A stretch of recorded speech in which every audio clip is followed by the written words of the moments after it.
So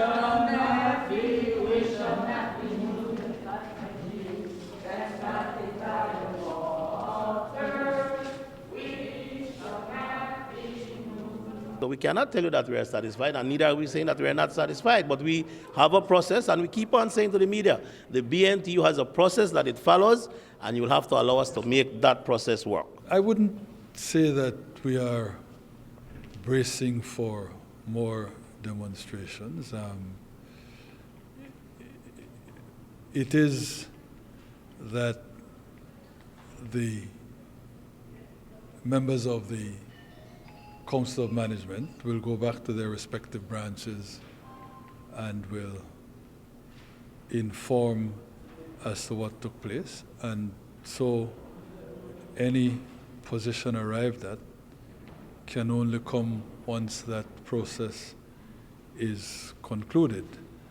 I would not presume to anticipate the outcome of that process.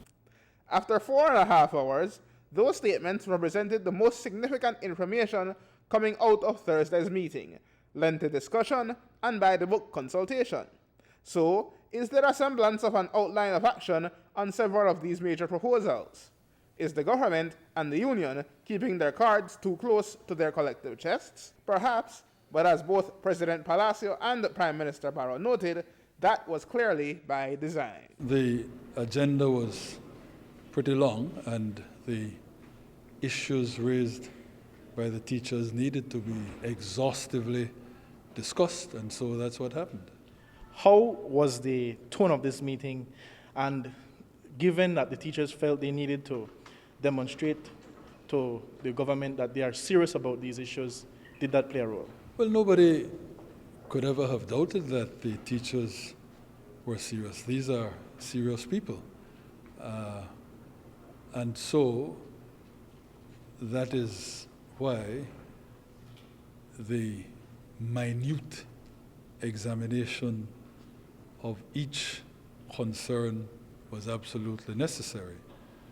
That was done, and I believe that it was a useful process, and now we shall see what we shall see. Remember, we had 8 points that we needed to be discussing with the Prime Minister, and so it took all this time. We've discussed. We have a number of issues that we've raised.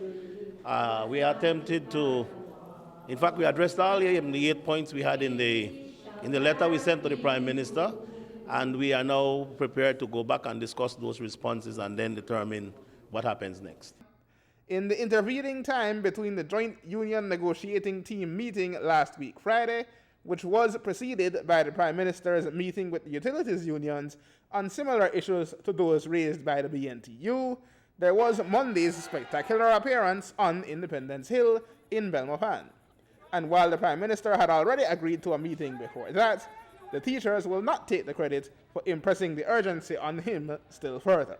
Do you think the showing of the B.N.T.U on Monday played any role in the Prime Minister's willingness to discuss these points with you all? No, that would be unfair to say so. The Prime Minister had responded. Our condition in the letter we sent dated the 12th of September was we want a response by Friday the 16th. By the 14th, we had gotten a response. So when we went on that demonstration on Monday the 19th, it was not hinged on whether or not he would have responded positively. There was no discussion on the matters held. That discussion took place today. And at the end of that discussion, we are no closer to knowing what happens next, except for President Palacio's assurance that once the Council of Management makes its decision, all will be informed. It's the B.N.T.U's move now.